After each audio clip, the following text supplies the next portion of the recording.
চাঁপাইনবাবগঞ্জে বিজিবির বিরুদ্ধে আলমগীরের লাইভ নিয়ে তোলপাড়। অসংখ্য মোবাইল ও ৮ লাখ টাকা আত্মসাতের অভিযোগ। আলমগীরকে চোরাকারবারি বলছে বিজিবি। চোরাকারবারি সিন্ডিকেটকে ছাড় না দেওয়ার ঘোষণা বিজিবির। বিস্তারিত দেখুন চাঁপাইনবাবগঞ্জ থেকে আল আমিন খানের পাঠানো ৩ পর্বের ধারাবাহিক অনুসন্ধানী প্রতিবেদনের প্রথম পর্বে। চাঁপাইনবাবগঞ্জের সীমান্ত জুড়ে এখন একটাই আলোচনার বিষয়, চোরাকারবারি মোহাম্মদ আলমগীর আলী নাকি বিজিবি? কার গল্পটা সত্যি? ফেসবুক লাইভে ৮ লাখ টাকা ছিনিয়ে নেওয়ার অভিযোগ তুলে আলোড়ন সৃষ্টি করেছেন গণ অধিকার পরিষদের জেলা সেক্রেটারি আলমগীর। কিন্তু মহানন্দা ব্যাটালিয়ন 59 বিজিবি বলছে পুরো ঘটনাই সাজানো নাটক, যা বাহিনীর ভাবমূর্তি ক্ষুণ্ণ করার পরিকল্পিত অপচেষ্টা। ২৫ সেপ্টেম্বর দুপুরে কানছাট পল্লী বিদ্যুৎ মোড়ে বিজিবির টহল দল তাকে ধাওয়া করলে আলমগীর ব্যাগ ফেলে পালিয়ে যান বলে জানায় বাহিনী। ওই ব্যাগ থেকে ২৪টি ভারতীয় চোরাই মোবাইল উদ্ধার করা হয়।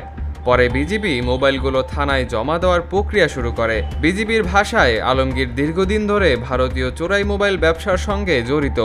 তার বিরুদ্ধে স্থানীয় ব্যবসায়ী, গণ্যমান্য ব্যক্তি এবং গোয়েন্দা সংস্থার তথ্য প্রমাণও রয়েছে। তবুও তিনি গণ অধিকার পরিষদের জেলা সাধারণ সম্পাদক পরিচয়ে নিজের অপরাধ আড়াল করতেন।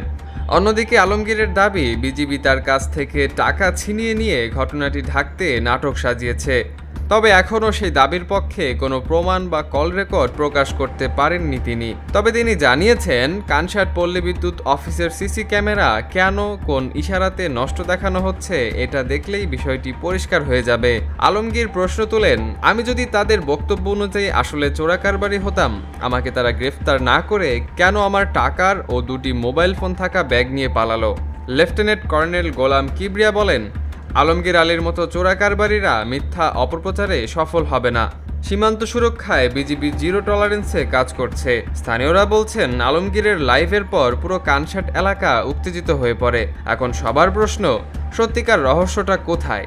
আলমগীরের অপপ্রচার নাকি বিজিবির কোনো আড়ালের গল্প?